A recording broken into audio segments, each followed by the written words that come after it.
tout le monde, ça va? Vous allez bien? Attendez, je vais faire un truc comme ça. Ouais, attendez, je vais... Moi, le lutrin, je le porte taille basse.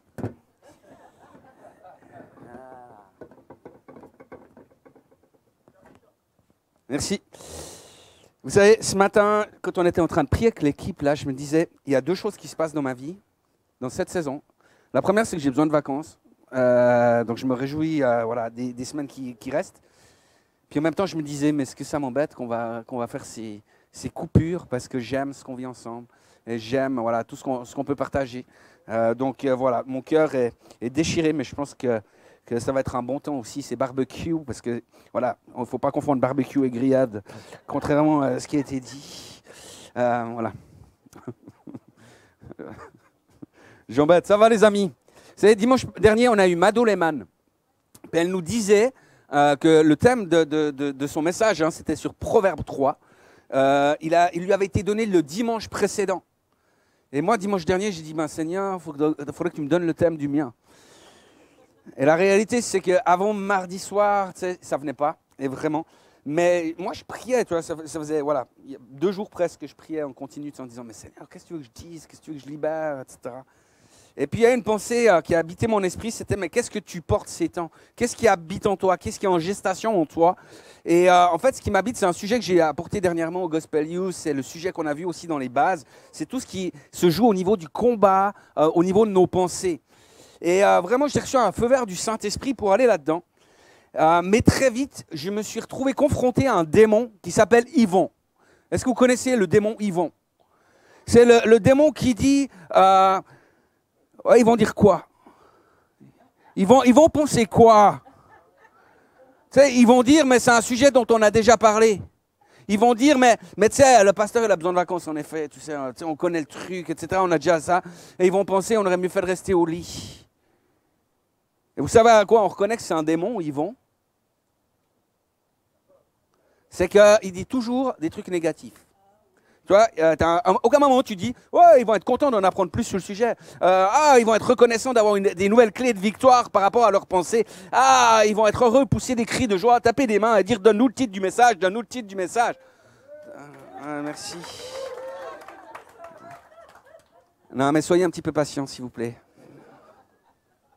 Est-ce que vous vous rappelez de cet épisode de l'Évangile où un homme va vers Jésus et il lui parle de son fils qui est possédé par un démon, par un esprit mauvais, qui le rend muet. Et cet esprit, le madman, il cherche à le tuer. Il le jette dans le feu, il le jette dans l'eau. Et ce père va dire à Jésus, « J'ai demandé à tes disciples de chasser ce mauvais esprit, mais ils n'ont pas pu le faire. » Est-ce que vous vous rappelez de la première chose que va faire Jésus avec cela? Alors ce matin, on va faire un mini quiz.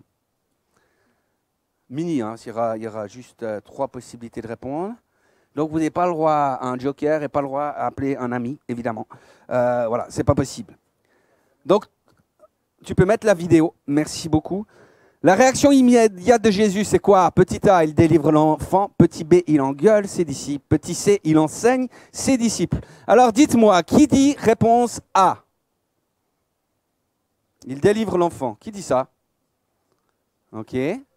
Attendez. C'est pas compliqué. Je pose une question. Je vois des gens qui font comme ça. Soit tu penses que c'est ça, tu lèves la main. Il n'y a pas d'enjeu, les amis. Je n'ai pas acheté de Ragusa, tu ne gagnes pas 100 balles à la fin, etc. Et n'oubliez pas que le Seigneur, c'est exactement ce qui se passe dans vos pensées. Donc si vous pouvez essayer de nous tromper, vous ne tromperez pas le Seigneur. Qui dit petit A, s'il vous plaît? Est-ce que je peux voir les mains? Merci. Qui dit petit B? Quelques-uns quand même. Qui dit petit C? Ok. Je ne vais pas prolonger le suspense, hein, parce qu'on peut mettre la vidéo de réponse, s'il vous plaît. La bonne réponse est la réponse, donc B. Jésus va engueuler ses disciples, et dans Marc 9, 19, on peut lire « Génération incrédule, leur dit Jésus, jusqu'à quand serai-je avec vous? Jusqu'à quand devrais-je vous supporter ?» Est-ce que vous ne trouvez pas ça un petit peu étonnant, quand même, comme manière de faire? Nous, on a l'image d'un Dieu qui est bon. On a l'image de Jésus qui est plein de grâce. Et c'est vrai, hein? Donc j'ai décidé qu'à partir d'un maintenant, on allait établir une nouvelle règle. On va imiter le Seigneur dans tout ce qu'on fait. Donc si vous allez voir les équipiers de prière, que vous n'êtes pas guéris à la fin de leur prière, que vous n'avez pas trouvé exaucement, vous venez vers moi. Et moi, je vais engueuler les équipiers de prière. Le seul danger, c'est qu'à la fin du trimestre, on ne trouve plus tellement de volontaires. C'est vrai? Dieu est bon, les amis. Dieu est bon. Et Jésus va libérer l'enfant en chassant l'esprit mauvais, bien évidemment. Ensuite, il va enseigner ses disciples en leur expliquant d'où vient leur problème, pourquoi ils n'ont pas réussi. Il leur dit que c'est à cause de leur incrédulité et que l'incrédulité est une sorte de démon qui doit se chasser par le jeûne et la prière. Mais si Jésus les reprend avec autant de hardiesse, si j'ose dire ça comme ça, c'est parce que ce qui se passe dans leur pensée a la capacité de voler toute l'autorité, de voler toute la puissance et de faire que nos prières n'ont pas de résultat. Donc quand on parle des pensées, il y a vraiment quelque chose de puissant à comprendre. Jésus ne va pas leur dire, oh, vous n'avez pas pu baptiser, vous n'avez pas pu chasser le démon parce que vous n'avez pas encore été baptisé du Saint-Esprit. Il ne va pas leur dire, non, mais vous savez, ce n'était pas la volonté de Dieu de le délivrer à ce moment-là. Il fallait attendre d'être du bon moment parce que Dieu fait toutes choses bonnes en son temps. Donc voilà, il fallait attendre, c'était pas mûr. Il va leur dire, c'était à cause de vous. Bon, voilà, bon. C'est à cause de votre manière de penser. Et l'apôtre Paul va dire quelque chose qui est très important et que vous devriez inscrire à quelque part. Si vous prenez des notes, si vous ne prenez pas des notes, c'est l'occasion de prendre des notes. Parce qu'en Romains 11, 22, il dit « Considère à la fois la bonté et la sévérité de Dieu. » C'est important parce que, vous savez, la prière, l'incrédulité, elle va toujours mettre en avant la grâce de Dieu.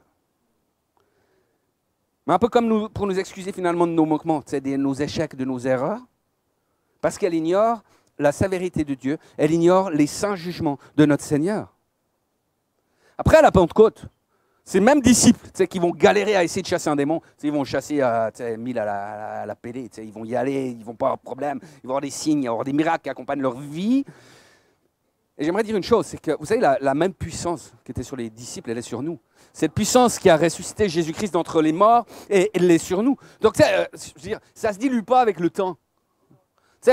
Le Saint-Esprit, ça se bonifie avec l'âge, mais ça ne se dilue pas. Ce qui veut dire que nous avons cette même puissance qui permettait aux disciples de faire des signes, des miracles et des prodiges, que cette puissance est à notre disposition, que nous avons reçue gratuitement par notre merveilleux Papa, par notre merveilleux Seigneur. Et on peut prendre autorité au nom de Jésus, détruire les œuvres du diable par la manifestation du royaume de Dieu. Et c'est pour ça que le Saint-Esprit nous a été donné, les amis. Je devrais entendre plus d'amen que ça parce que le ciel est ouvert. Bon, après, si quelqu'un ne croit pas que le ciel est ouvert, je veux dire, ça ne change pas trop le schmilblick. Hein. Mais la réalité, c'est que nos pensées, elles ont la puissance, quelque part, d'altérer ce ciel ouvert. Non pas que le ciel ne soit pas ouvert si on pense qu'il n'est pas ouvert. Si tu penses que la terre est plate, la terre reste ronde. Ou vice-versa si vous êtes platiste. Je veux contrarier personne ce matin. Cependant, nos pensées vont déterminer si on va participer ou pas à la réalité du ciel ouvert. Et c'est hyper important. Jésus, il a assuré un ciel ouvert, c'est pour chacun d'entre nous, pour chaque chrétien. Ça, c'est un fait. D'accord? Mais la question, c'est de dire, mais est-ce que nos pensées s'accordent avec ce fait, ou est-ce que nos pensées entretiennent un mensonge? Le titre de mon message aujourd'hui, tu peux mettre, merci beaucoup, c'est « Change ta vie en changeant tes pensées ». Il y a un combat spirituel qui se joue au niveau de nos pensées. Et quand je parle de combat spirituel, j'aimerais préciser quand même qu'il est impossible à Satan de lire dans nos pensées. D'accord? Les démons, ils n'ont pas ce pouvoir de faire ça. Il y a seul Dieu qui est omniprésent, il y a seul Dieu qui est omniscient. Donc Dieu connaît nos cœurs, Dieu connaît nos pensées. Mais le diable n'a pas le moyen de faire ça. D'accord? Par contre, la stratégie du diable pour nous détruire, hein, pour que notre âme soit abattue, il va essayer d'arracher en nous l'image de Dieu dans le but de nous transformer, qu'on ne soit plus des adorateurs en esprit et en vérité, mais qu'on devienne des personnes qui murmurent et qui blasphèment. Et c'est pour ça que la Bible nous dit qu'on doit résister au diable. C'est pour ça qu'elle dit qu'on doit se lever, qu'on doit lutter, qu'on doit être fort. Tu sais, qu'on doit résister à la fois contre le diable, mais à la fois contre notre chair également. Paul écrit en 2 Corinthiens 10, les versets 3 à 5. Si on peut les afficher, s'il vous plaît. Si nous marchons dans la chair, nous ne combattons pas selon la chair, car les armes avec lesquelles nous combattons ne sont pas charnelles, mais elles sont puissantes, par la vertu de Dieu, pour renverser des forteresses, et nous renversons les raisonnements et toute hauteur qui s'élève contre la connaissance de Dieu, et nous amenons toute pensée captive à l'obéissance de Jésus-Christ. Quels sont les mensonges qui peuvent nous habiter? Quelles sont les choses qu'on entretient dans nos vies? Quelles sont les croyances qui vont favoriser l'incrédulité dans nos vies? Quels sont les raisonnements que nous devons renverser? L'incrédulité, en grec, ça peut être hyper utile pour tout le monde, c'est le mot apistos. Apistos. D'accord? Ça vient, en fait, ça vient de pistos, déjà, et pistos, c'est le mot qui parle de la foi. Et du préfixe « a » qui a une négation, c'est-à-dire qui affirme le contraire. D'accord? Comme en français, on a le « un » qui dit par exemple si tu es croyant ou incroyant, puissant, impuissant, voilà, etc. On pourrait multiplier les trucs en un. Donc, c'est un peu comme pour la foi. On doit comprendre que l'incrédulité va marcher un peu comme la foi, même si c'est son opposé. C'est-à-dire comme la foi, en fait, l'incrédulité, elle va se positionner premièrement dans nos pensées. D'accord? Se dire, moi je crois en Dieu, tu sais, je suis convaincu de ça. Et donc je pense cela, je crois cela. Tu sais, je sais pas, des fois on ne sait pas trop où situer la foi, mais la foi ça se passe vraiment là. Parce que tout d'un coup, tu sais, tu vas tout analyser par rapport à cette foi ou par rapport à quelque part à l'incrédulité. La foi vient de ce que l'on entend. D'accord? Et la foi, elle est établie à partir de la parole de Jésus-Christ. Et l'incrédulité, elle va venir aussi de ce qu'on entend, avec quoi on va nourrir nos pensées. Et Paul écrit qu'on doit amener toute pensée captive à l'obéissance de Jésus-Christ. Pas seulement les mauvaises, toutes les pensées. Et puis là, il y a un filtre qui va se faire. Tout ce qui est de Christ, ça va demeurer. Et tout ce qui n'est pas de Christ, on doit l'amener captif. On doit l'emprisonner, on doit lui dire, tu n'es plus libre, tu sais, on veut plus que vous ayez la liberté de mouvement dans notre esprit. Alors il peut y avoir plusieurs causes à l'incrédulité. À Nazareth, vous vous rappelez ce qui s'est passé? Jésus n'a pas pu faire des miracles à cause de l'incrédulité. Pourquoi? À cause de la familiarité en fait. Tu sais, les gens le connaissaient. Ils disaient, ah, c'est le fils de Marie, c'est le fils de Joseph, il y a ses frères et sœurs qui vivent avec nous, etc. Donc, ils connaissaient la famille. Et ils se disaient, du coup, ça ne peut pas être le Messie. On le connaît, il est de la maison, il est de chez nous, etc. Et les religieux, eux, ils étaient pris dans de mauvaises théologies, donc des interprétations de la parole. Et tout leur légalisme, toute leur mauvaise doctrine, en fait, ils avaient la parole de Dieu. Mais à cause de leur mauvaise doctrine, en fait, ils cultivaient l'incrédulité. À un tel point, finalement, c'est que le légalisme était plus important que le miraculeux. Quand Jésus guérit quelqu'un le jour du sabbat, au lieu de se réjouir, quelqu'un est guéri, il dit « Ah, ça ne va pas, c'est le jour du sabbat. » Le pasteur David Yom Kisho a défini 4 mensonges principaux avec lesquels tous les chrétiens luttent. Et tu peux afficher le slide suivant. Merci. Alors, je ne sais pas si ça vous parle. Hein. Il y a la haine, il y a la peur, la culpabilité et l'esprit d'infériorité. Alors, c'est vrai qu'on n'est pas tout le temps en train de combattre ces mensonges, hein, on se détend. Il y a des fois où ça va, mais la réalité, c'est que à un moment ou à un autre, on se retrouve confronté à ces mensonges-là. On se retrouve confronté à ces forteresses, et c'est important de pouvoir les dénoncer pour être libéré dans nos pensées et de pouvoir recevoir la pensée de Christ. On pourrait prendre le premier exemple, slide suivant, c'est la haine. Quand vous parlez avec quelqu'un qui a été blessé par une autre personne, qu'elle se plaint, qu'elle se répand sur chaque petit geste fait, sur chaque petit détail, qu'elle a un verbatim écrit de toutes les phrases que l'autre a dites avec cette méchanceté à notre égard, C'est difficile d'appeler ça de l'amour. Vous êtes d'accord avec moi? Je prends cet exemple parce que je sais qu'à nous, ça ne nous est jamais arrivé. Mais on connaît quelqu'un qui... Non, mais si on est en conflit avec quelqu'un, qu'on commence à rendre coup pour coup, qu'on commence à lancer des petites piques. Et tu sais, je ne sais pas pourquoi, c'est toujours dans ces moments-là où tu dis la parole de trop. Celle que tu espères qu'elle sera effacée, tu sais, au jour du jugement dernier, quand le film de ta vie passera, tu dis, Seigneur, j'espère que là, il y a eu une erreur sur la bande magnétique. Ça, il y a des grâces comme ça. Ça me fait penser à une histoire, mais je n'ai pas demandé à ma femme, je ne vais pas vous la raconter. Vous lui direz, parle-nous du film qui était effacé à Berne sur... Non, je peux vous raconter. Elle s'était fait choper au radar. Et elle allait hyper vite. Elle devait aller au Ladies First. On habitait à Bienne, elle était en retard, etc. Et en fait, Berne, vous savez, il y a un gros piège. C'est que tout d'un coup, sur l'autoroute, ça passe à 80. Et il y a des 60 aussi. Voilà, je crois que c'était 80. Mais quand tu es en retard et que tu crois que c'est du 100, et donc que tu comptes ta marge, tu vois, pour...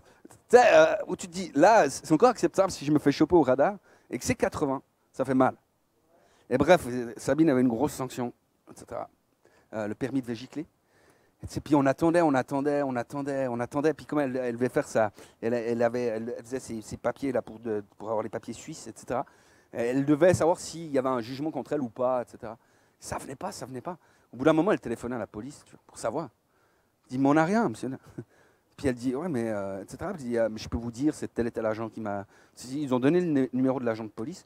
En fait, oui, il y a eu une erreur. Votre vidéo s'est effacée. On n'a plus de preuves contre vous, etc. Ça, c'est la grâce de Dieu. Et on aimerait bien que ce soit comme ça. Le jour où on arrive, qu'il y a le film de notre vie, t'es là. Oh Seigneur, que le bout là soit effacé, le bout là soit effacé. C'est vrai ou c'est pas vrai? Non, mais sincèrement, les amis, il y a des fois où quand on est pris dans des conflits, qu'on commençait à vraiment rendre coup pour coup à la Rocky Balboa, comme ça, honnêtement, des fois, ce qui se passe au niveau de notre cœur, c'est pas joli. Au niveau de nos pensées, c'est pas joli. Et dans Matthieu 5, 21 à 22, Jésus a dit, vous avez appris qu'il a été dit à nos ancêtres, tu ne commettras pas de meurtre. Si quelqu'un a commis un meurtre, il en répondra devant le tribunal. Eh bien, moi, je vous dis, écoutez bien, le Seigneur veut parler à quelqu'un ce matin. Celui qui se met en colère contre son frère sera traduit en justice. Celui qui lui dit imbécile ou plus passera devant le tribunal. Et celui qui le traite de fou est bon pour le feu de l'enfer. Je ne crois pas que Jésus dit ça pour dire que c'est pareil, si tu insultes ou si tu tues quelqu'un, les conséquences ne sont pas les mêmes. On est d'accord ? Ce n'est pas ce qu'il est en train de dire. Ce qu'il est en train de dire, c'est quel est l'esprit qui anime les cœurs là derrière quand il y a ça. Comment est-ce que quand tu es au conflit, quel est l'esprit que tu laisses dominer ton cœur? Qu'est-ce qu'il y a derrière? Et je crois que c'est le même. Il y a de la haine. C'est le diable. C'est un esprit de division, c'est un esprit de mort. Alors c'est vrai que nous, on ne haït personne. On était pasteurisés dans nos milieux. Hein? Il n'y a plus trop de bactéries qui sont vivantes, ça va. Nos colères, elles sont souvent justes, même divines. On appelle ça des saintes colères. Hein? Et nos paroles, elles n'ont pas but d'accuser les frères ou de médire sur eux. On fait des constats, tu sais. On est juste objectif par rapport à une situation dont on a été victime, mais autrement, on peut dire que nos paroles ne sont que miel et volupté.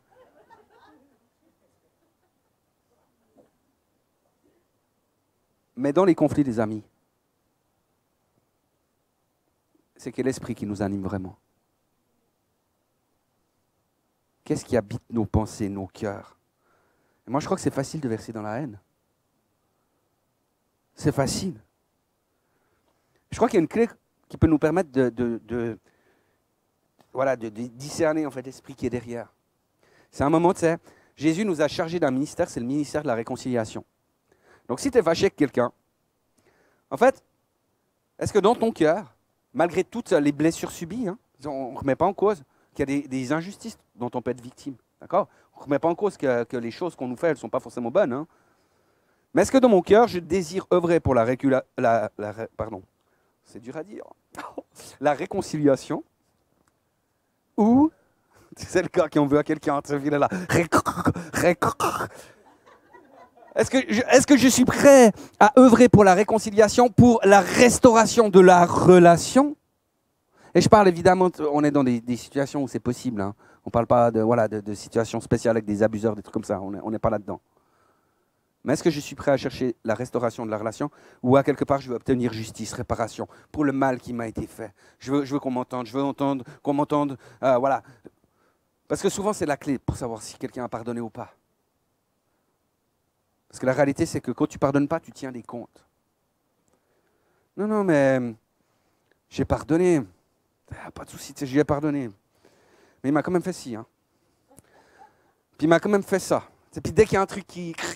Non, mais j'ai pardonné. Mais ce jour-là, c'est ce qu'il a dit. C'est ce qu'il a fait. On tient des ardoises comme ça. Et les amis, simplement, ce genre de pensées sont amenées captives à l'obéissance de Christ. Parce que ce n'est pas l'Esprit de Christ qui domine nos pensées dans ces moments-là. Amen. Le second point, s'il vous plaît, c'est la peur. J'ai parlé d'Yvon le terrible tout à l'heure. Ils vont dire quoi? Quand j'étais à Bienne, en fait, on avait demandé au groupe de jeunes qu'est-ce qui les empêchait, par exemple, de témoigner de Christ, de dire qu'ils étaient chrétiens dans leur classe, etc. Et en fait, les réponses étaient unanimes. C'était la peur d'être rejeté. La peur d'être mis à part. On a peur de passer pour des gens bizarres. On a peur de prier pour quelqu'un d'autre dans la rue, par exemple, pour les malades ou comme ça. Parce que si ça ne marche pas, en fait, on ne sait pas trop comment réagir.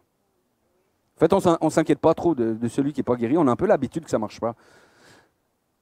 Mais on ne sait pas trop comment réagir. On est mal à l'aise. Le problème avec la peur, c'est que ça paralyse. Et puis quand tu as peur de quelque chose, tu ne fais pas ce que tu dois faire. Quand j'étais jeune, par exemple, vous savez, j'avais une peur phobique du vide. Et j'avais fait un apprentissage de monteur électricien. J'ai commencé, j'ai arrêté. Mais, tu sais, il y a un moment, on devait changer des ampoules sur des lampadaires. C'est la route, là, on appelle ça des lampadaires. Des candélabres, les gros trucs vraiment qui... Au-dessus de l'hôpital de Morges, il y avait toute une série de candélabres, ils ont changé depuis. Et puis, mon chef, il m'envoie en haut de l'échelle, parce qu'il voulait que je vainque ma peur.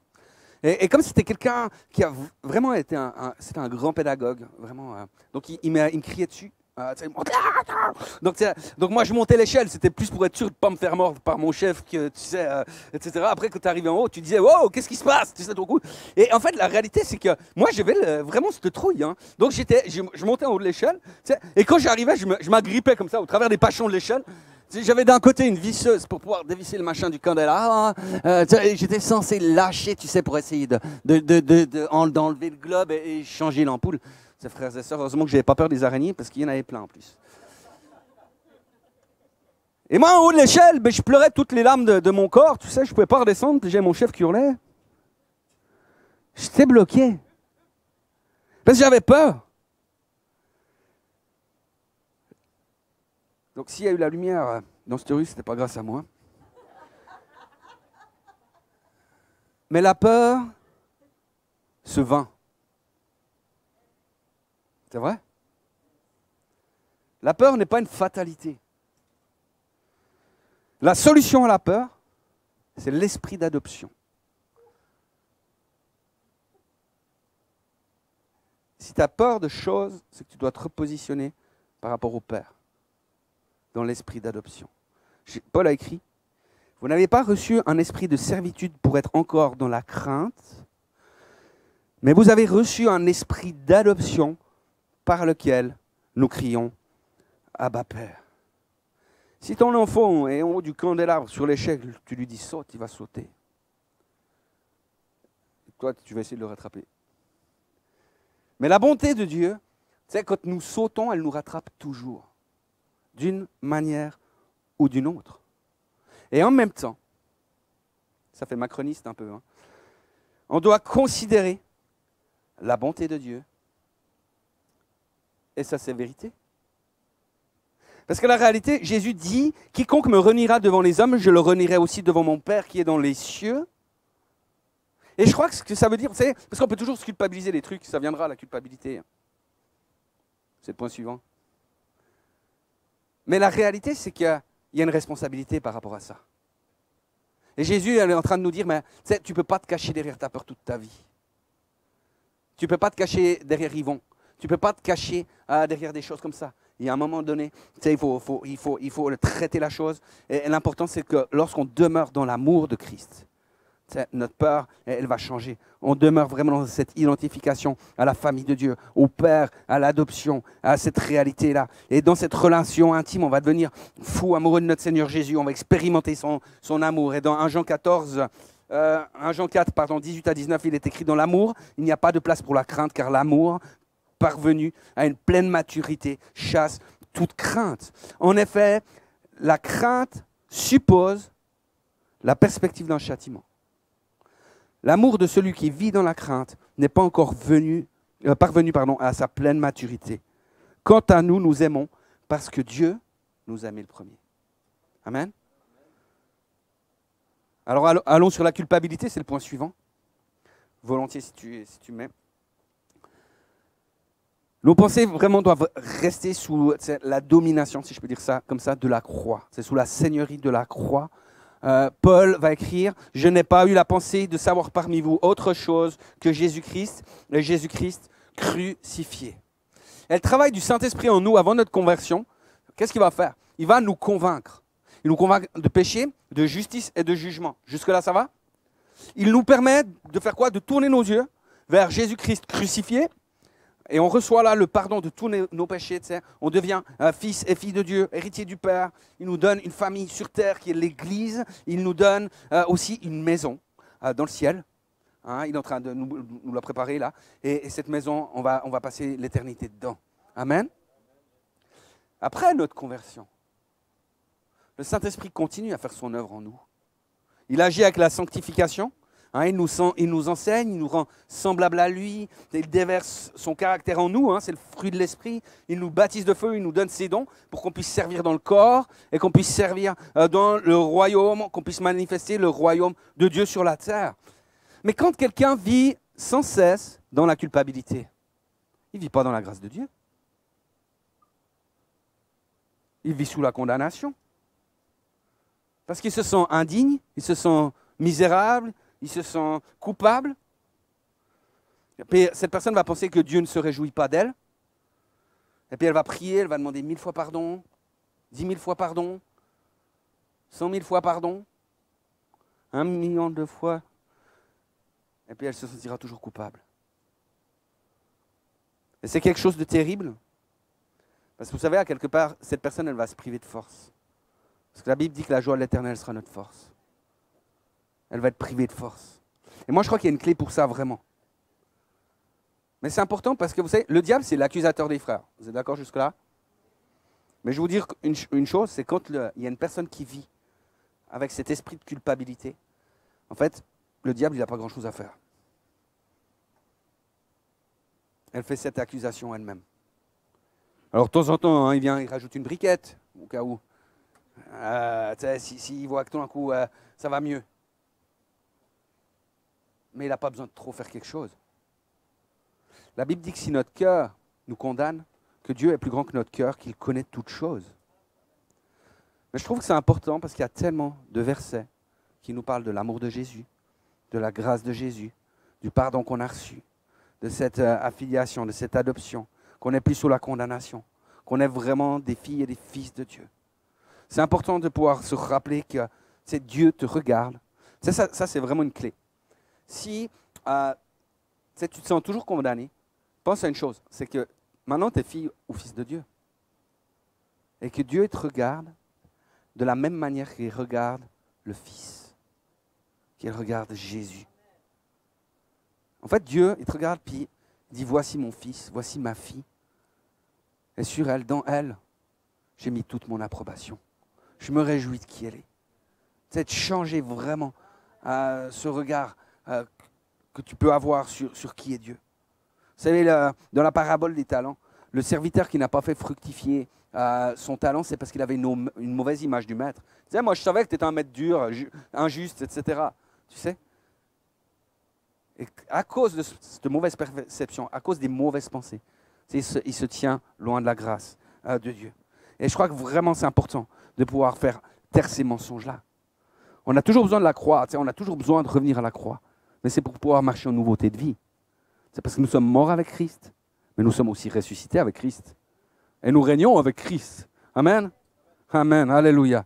Point suivant, c'est l'esprit d'infériorité. Alors celui-là, je pourrais en parler des heures parce que franchement, alors moi j'ai lutté avec ça. Ça a été un truc honnêtement très difficile. Et beaucoup d'hommes, je sais que c'est très difficile pour les hommes. Mais vous savez, l'esprit d'infériorité, en plus, il marche main dans la main avec la culpabilité en général. Donc, ça va. Comme ça, tu es sûr qu'il n'est pas tout seul, qu'il ne s'ennuie pas. Voilà. Mais tu sais, c'est tous ces mensonges qui disent que tu es nul, que tu n'y arriveras jamais, que de toute façon, tu n'es pas capable, que tu n'as pas assez d'onction, etc.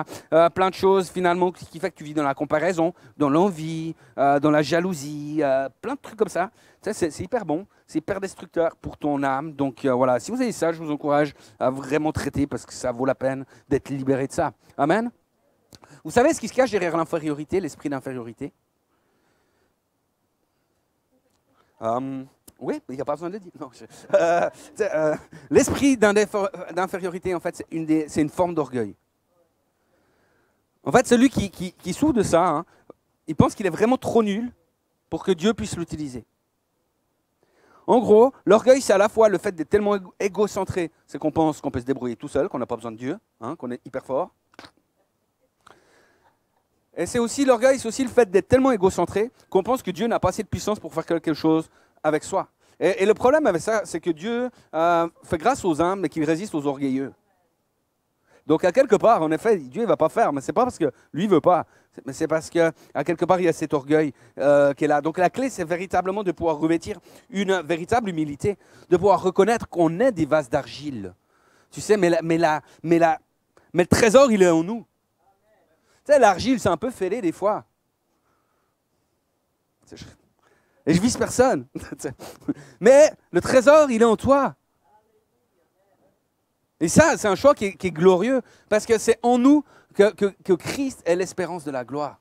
Il y a une espérance de gloire parce que Christ est en toi, et pas à cause du bocal dans lequel il est. Donc la clé, c'est de ne pas avoir une opinion trop haute, c'est une trop haute opinion de soi-même, de permettre à la puissance de Dieu de s'accomplir dans notre faiblesse. Et c'est vraiment génial quand cela peut arriver, les amis. Moi, je vous encourage vraiment, ceux qui ont ça, c'est vraiment à lutter là contre. Parce que c'est un mensonge qui enferme et qui fait souffrir. Et je peux vous dire, je l'ai vécu. Maintenant, je suis au courant que je suis un type génial. Je suis au courant que je suis un type qui est juste magnifique. Et pourquoi je suis au courant de ça? Je vais vous dire, c'est simple. Hein. Parce que Dieu m'a choisi. Dieu m'a choisi pour faire partie de sa famille. C'est parce que je suis un type génial. Il voulait, il dit, toi, tu vas être dans l'équipe. Ouais, mais non, puis en plus, je vais faire des miracles avec toi parce que ma puissance, elle s'accomplit dans la faiblesse. Et tu verras, ça va aller avec toi. Ça va être bon. Tu es le bon cheval. Tu es assez faible pour que je puisse t'utiliser. Amen. Dieu est bon. Dieu est bon. Donc n'ayons pas, c'est un mensonge qui est sur des vies et qui t'enferme dans une mauvaise identité. Et vraiment, voilà, ça vaut la peine. Il n'y a pas longtemps, j'étais à un anniversaire pour Talia. Et je parlais avec un papa qui, lui, vous savez, il va sur TikTok et il voit beaucoup de choses. Et il n'est pas abonné au Gospel Center La Côte. Et si ce papa nous regarde, c'est le moment. Tu cherches Gospel Center La Côte sur TikTok, ça va te faire du bien. Non mais en fait, le gars, pourquoi il va sur TikTok? Parce qu'il recherche des choses qu'on ne trouve pas forcément dans les médias lambda. Vous savez, il y a quand même un peu une culture dans les médias. Hein. Il y a une pensée. Ils ne vont pas te donner ce qui n'est pas dans leur pensée. Vous êtes au courant de ça? Vous avez vu par exemple que Joe Biden a repris la construction du mur entre le Mexique et les USA? Vous avez vu ça? Il y a eu un petit flash dans les médias, moi j'ai vu ça à la télé, je sais plus quoi, il y a eu un petit flash, mais ils ont envie de passer à autre chose. Quand c'était l'époque où c'était Trump qui disait je vais construire le mur, c'était I feel good. Excusez-moi, c'était pas prévu, mais ça suivait bien le...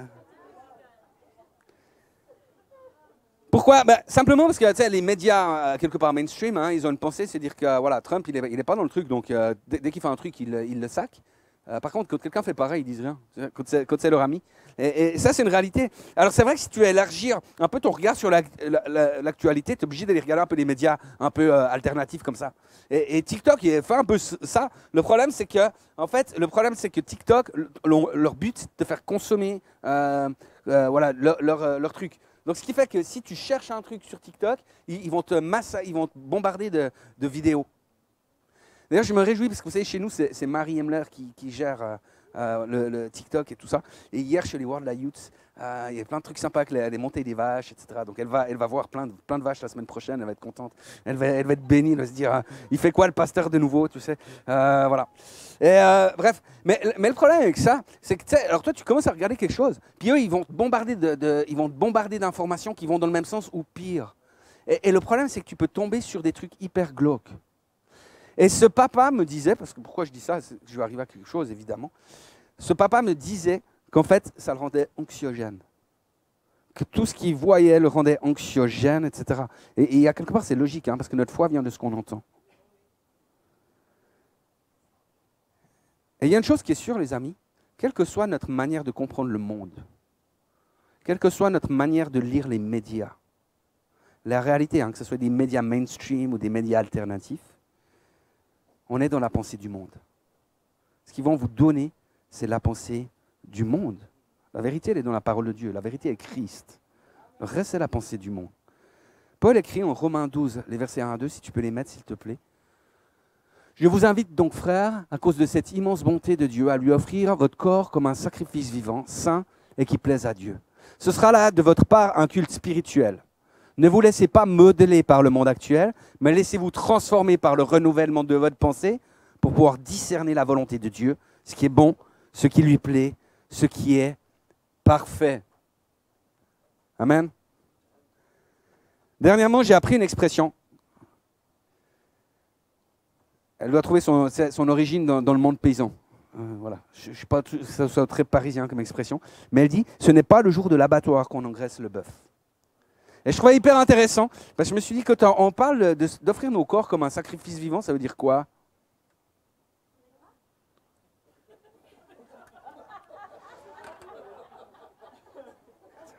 Et là, je remercie le Seigneur, parce que pour ceux qui n'ont pas suivi en ligne, il y a une sœur qui vient de crier dans la salle, est-ce que c'est parce qu'on est gras? Et je remercie le Seigneur parce que j'arrive à mettre une garde à ma bouche. Et je trouve que c'est bien. C'est moi, je suis assez du style la réponse du berger à la bergère. Mais là, j'ai pensé à plein de trucs. Je dis stop. Qu'est-ce que ça veut dire? Qu'est-ce que ça veut dire d'offrir nos corps comme un sacrifice vivant? Vous savez, on parle beaucoup de réveil. Vous avez entendu ça, hein? Il y a vraiment un réveil qui est en train de se mettre en place. Et on voit que ça bouge vraiment sur la planète. Que ça bouge, qu'il y a des choses qui bouillonnent, etc., etc. Et je crois vraiment que le Seigneur, ce qu'il fait depuis le début de l'année, je crois qu'il nous enseigne à pouvoir nous préparer à cela. Si vous regardez les messages qu'on a eus, que ce soit de moi, mais aussi d'autres, je ne dis pas aux gens qu'est-ce qu'ils doivent faire. Mais je crois que depuis le début de l'année, le Seigneur nous dit préparez-vous pour le réveil qui s'en vient. Et je crois qu'il y a un enjeu important. Connaissez la parabole des vierges, des 10 vierges. Il y a des folles et il y a des sages. Vous savez que toutes ces vierges, elles sont toutes en attente de l'époux. Est-ce que vous savez qu'elles désirent toutes participer aux noces de l'agneau, mais que 5 d'entre elles vont rester dehors? Pourquoi? Juste parce qu'elles n'ont pas anticipé. Juste parce qu'elles n'étaient pas prêtes. Elles manquaient d'huile, donc elles disent on va vite chercher ce qu'il faut, etc. Et la Bible nous dit qu'elles vont rester dehors, qu'elles ne pourront pas rentrer. Alors, tu sais ce qu'on fait avec l'incrédulité, nous? On dit, oui, mais il y a la grâce. Hein? Jésus est bon, il y a la grâce, frère. Puis le sage, vous savez ce qu'il dit? Considère à la fois la bonté et la sévérité de Dieu. Je crois que si le Seigneur nous dit, mais préparez-vous au réveil qui s'en vient, c'est pas pour rien. Et on peut continuer dans le même flow qu'on fait. On peut continuer à faire ce qu'on fait, à vivre ce qu'on vit, et puis Dieu est bon, tout va bien. Ou tout d'un coup, on peut préparer les choses. La conclusion de la parabole des 10 vierges, c'est quoi? C'est veillez donc, puisque vous savez ni le jour, ni l'heure. Est-ce que vous savez le jour et l'heure du réveil, les amis? À quelle heure le réveil va frapper la Suisse romande? Quel jour? À quelle heure? Alléluia. Donc si jamais Karine sera là demain matin à 6h. Je crois véritablement, les amis, que le Seigneur nous invite à nous préparer pour pouvoir recevoir le réveil qui s'en vient. Avoir de l'huile dans nos lampes, avoir, tu sais, ces outres nouvelles qui peuvent accueillir le nouveau du Saint-Esprit, à veiller sur nos cœurs et nos pensées. Le premier réveil spirituel, c'était à la Pentecôte. C'est plus Jésus qui va aller chasser les démons. C'est un moment, c'est les disciples qui vont dire. Parfois, nous, on prie en disant, Seigneur, fais ceci. Seigneur, guéris. Et vous savez ce que le Seigneur répond? Il dit non. Puis nous, vous savez ce qu'on fait, nous? On dit, ah, mais tiens, c'est bizarre, cette prière, ça n'a pas marché.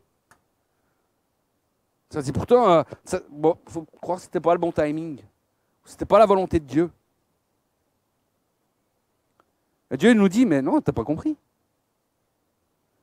Moi, j'ai fixé des règles quand j'ai créé le monde.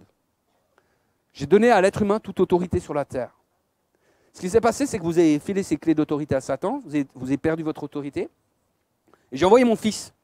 Il est mort pour ça. Et il a repris cette autorité au diable.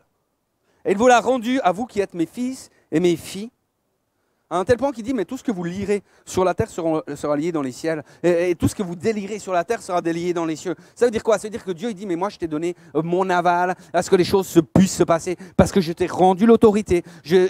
Donc tu as mon accord, tu as ma bénédiction. Je t'ai baptisé de feu pour que tu aies toute la puissance nécessaire, parce que je veux que tu puisses être l'ambassadeur du royaume de Dieu sur terre.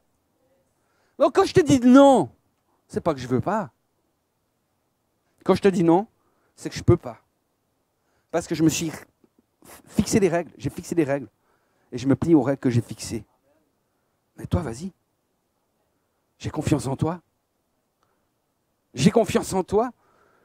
Jésus a dit, vous avez reçu gratuitement, donné gratuitement. Et vraiment, moi je crois qu'il y a une clé pour pouvoir nous maintenir, avoir des pensées renouvelées. Et le moyen concret, c'est de pouvoir maintenir une conscience de ce que nous avons. Maintenir une conscience de ce que nous avons et non pas une conscience de ce que nous ne pensons pas avoir. Quand nous vivons sous l'influence de ce que nous ne croyons pas avoir, nous luttons toujours pour rechercher des choses qui semblent évasives et des choses qui sont hors de portée. Donc pour réorienter nos pensées, nous devons être focalisés sur ce que nous possédons en Christ, oints par l'Esprit, pour puiser dans les ressources de son monde, et qu'on puisse les libérer dans le nôtre. Amen. Vous savez, on croit que les ressources de Dieu sont accessibles, sans restriction. Parce qu'il y a eu le sang d'une alliance nouvelle qui a été libéré pour nous. Je pense que quelqu'un devrait dire Amen ce matin. Je ne veux pas faire d'appel. Mais je crois que le Seigneur nous appelle chacun et chacune, tu sais, dans notre réalité personnelle, à considérer cette bonté et à considérer cette sévérité de Dieu. Et à avoir une cohérence, les amis, de ce que Dieu veut pour nos vies. Vous savez, on ne peut pas penser que dans les temps difficiles, on sera fidèle à Jésus. Si quand tout va bien, on fait des choix d'après ce qui nous fait envie, d'après notre plaisir, d'après ce qui nous motive sur le moment. Je crois qu'on ne pourra jamais avoir d'autorité pour détruire les œuvres de Satan si on est rebelle et allergique à l'autorité ou à toute forme d'autorité. On ne va pas pouvoir entrer dans les œuvres du réveil du royaume de Dieu si aujourd'hui nous œuvrons uniquement pour notre propre petit royaume, pour nos propres choses, notre propre ministère, nos propres trucs à nous, nos machins à nous. On doit s'occuper des affaires de notre Père. Et ce matin, je ne veux pas faire un appel en vous disant levez-vous, qui c'est qui veut faire quoi, etc. Parce que je crois qu'il y a une réalité, c'est entre vous et Dieu. Et puis à un moment, il faut être vrai. Il faut être réel. Peut-être qu'il y en a qui disent oui, c'est vrai. Mais j'ai trop de passion, il y a trop de choses qui m'occupent, tu sais. Et ma préoccupation, ce n'est pas le royaume de Dieu. Peut-être vous pouvez inviter le Saint-Esprit à visiter ça et opérer des changements. Peut-être que certains vont dire, oui, mais je donne déjà tout, tu sais, j'ai besoin de souffler, j'aurais besoin... Puis peut-être que là aussi, le Seigneur doit nous apprendre à entrer dans son repos, à vivre de sa paix et de sa grâce. Mais je crois qu'il y a quelque chose qui va se passer. Vous savez, du moment qu'on permette à nos pensées d'être vraiment obéissance à toute l'autorité de Christ. Parce que la réalité, les amis, c'est que Dieu veut nous utiliser. La puissance, il nous l'a donnée. Il n'y a pas de problème. Là où ça coince, c'est là. Et là, ça va se décoincer dans le nom de Jésus. On ne veut pas une lobotomie de notre cerveau. On veut que nos pensées soient renouvelées par le Saint-Esprit, comme l'enseigne la parole. Amen. On va se lever, on va prier ensemble. Et puis on va finir comme ça. Quoi, non, je redonnerai à Pascal la parole. Mais Seigneur, moi je veux te dire merci parce que c'est vrai qu'on a ce privilège de ce que tu veux renouveler nos pensées, de ce que tu veux habiter nos cœurs, de ce que tu veux transformer nos vies. On a ce privilège d'avoir été choisi par toi, d'être aimé par toi. On a ce privilège, Seigneur, d'être une famille qui s'aime, qui se bénit. On a ce privilège, Seigneur, de te connaître et d'être aimé par toi, parce que c'est vraiment toi qui nous as aimés le premier. Et je veux te rendre gloire, Jésus, pour chacun d'entre nous. Tu nous connais. De toute façon, on a tous des combats. On a tous des combats dans nos pensées, il ne faut pas qu'on fasse semblant. Mais la réalité, Seigneur Jésus, c'est que toi, tu nous rends victorieux. Et tu nous donnes des clés pour être victorieux. Alors, Seigneur, merci de pouvoir renouveler vraiment nos pensées. On veut les amener captives à ton obéissance.